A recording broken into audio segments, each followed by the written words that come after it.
Imagine standing on the Day of Judgment thinking you lived a life of worship. You prayed, you fasted, you gave charity, you read Quran, you did everything a good Muslim is supposed to do. But then your name is called, and instead of being among the people of Jannah, you are taken toward the hellfire. Not because you didn't pray, not because you didn't fast, not because you didn't give sadaqah, but because of something many people neglect today, something most don't pay attention to, even though it is one of the most important matters in Islam. Listen to this hadith. Rasulullah sallallahu alayhi wasallam was once asked about a woman. They said, Ya Rasulullah, there is a woman who prays at night, who fasts during the day, and who gives in charity.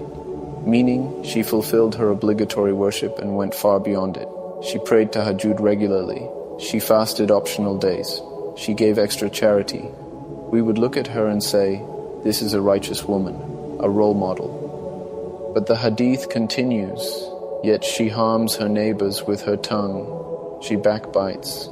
She insults. She mocks. She spreads rumors. She causes hurt with her words. And Rasulullah sallallahu alayhi wasallam replied, there is no good in her. She is from the people of the hellfire. Subhanallah, a woman who did so much worship, yet her tongue destroyed everything. My brothers and sisters, this is terrifying, because many of us focus only on our obligations to Allah and forget our obligations to His creation.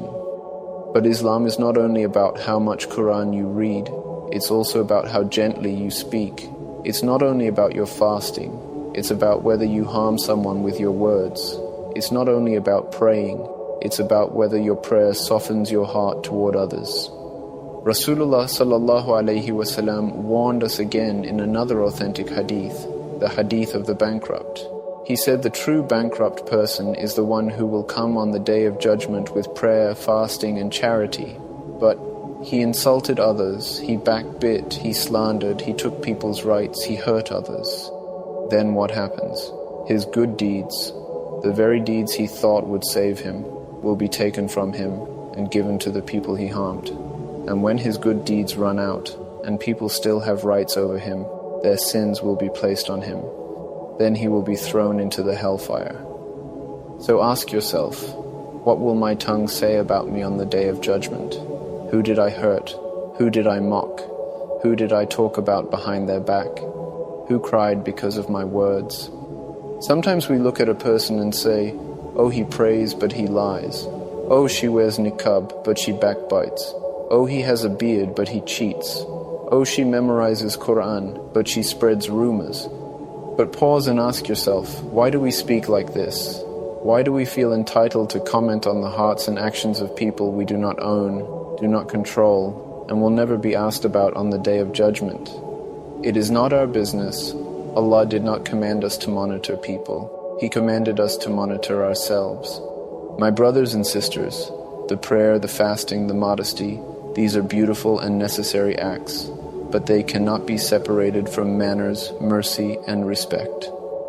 A believer does not worship Allah while hurting His creation. A believer does not recite Quran with a heart that despises people. A believer does not fast from food while feeding others poison through their tongue. So today ask yourself, maybe I pray, but do I also protect my speech? Maybe I fast, but do I also protect my heart? Maybe I give charity, but do I also give people kindness? Because worship is not only sajda, worship is how gently you speak, how sincerely you apologize, how patiently you forgive, how careful you are not to harm. May Allah purify our tongues. May He remove arrogance from our hearts.